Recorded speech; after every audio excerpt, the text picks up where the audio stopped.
আগে উড়া দুরা আগে উড়া দুরা তুমি কোন শহরের মাইয়া গো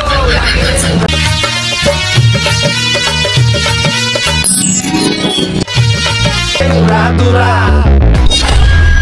কিরে তুই কি সাপ রে? তোর তো খুব ভয়ঙ্কর লাগতেছে দেখতে। আবার মানুষের রূপ ধরছস, শুনতে গেছস? আমি রাসেল ভাইপার।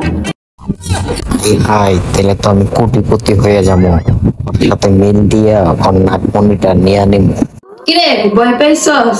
কি চিন্তা করতেছস? আরে না, কিছু চিন্তা করি না। আচ্ছা রাসেল ভাইপার, আপনার যে আমাকে ঘরে ঢুকছেন কি কারণে?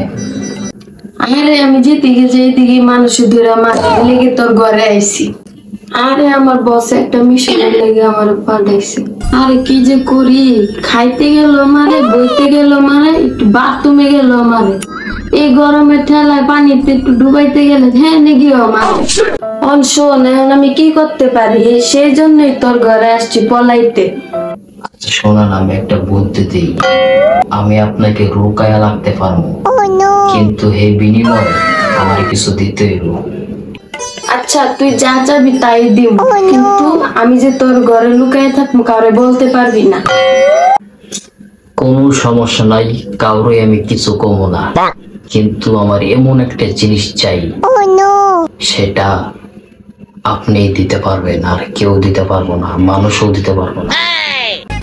আরে কি চাষ করে ফেলা, আমি দেওয়ার জন্য প্রস্তুত। আচ্ছা ঠিক আছে, আমি শুনছি সাপের নাকি নাগবনি থাকে, ওইটাই আমার চাই। ওইটা পাইলে আমি বড় লোক হয়ে যাব। তুই এমন জিনিস চাইছিস যা দেওয়ার মতো আমার প্রস্তুত না। তুই অন্য কিছু চাস, সেটা আমি দিতে পারবো। না না, অন্য কোনো কিছুই চাবো না, আমার নাগবনি চাই। আর আমার অনেক স্বপ্ন, সাপের নাগবনি দিয়া আমি বাড়ি করব, গাড়ি করব, ওইটাই আমার চাই। আর নাইতে আপনাকে আমি চাইতাম, আপনি অনেক সুন্দর। আপনাকে চাই নাই কেন জানেন? আপনি তো সাপ, তার জন্য আপনাকে আমি চাই নাই।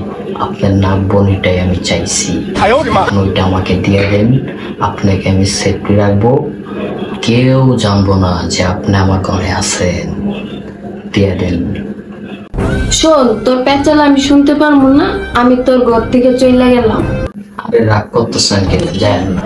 আচ্ছা ঠিক আছে, আপনাকে আমি এই জিনিসটা দিই, আপনি আর কোনোদিন কোনো মানুষের কাছে যেতে পারবেন না, কোনো মানুষও আপনাকে মারতে পারবো না। রিল্যাক্স। আগে উড়া দুরা আগে উড়া তুমি কোন শহর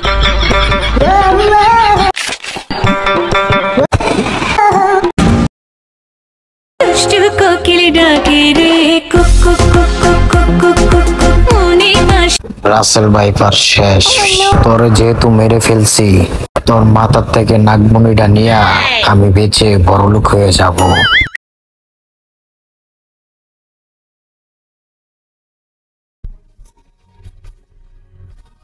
আমি আর গরিব থাকবো না, এখন আমি ধনী হয়ে যাব।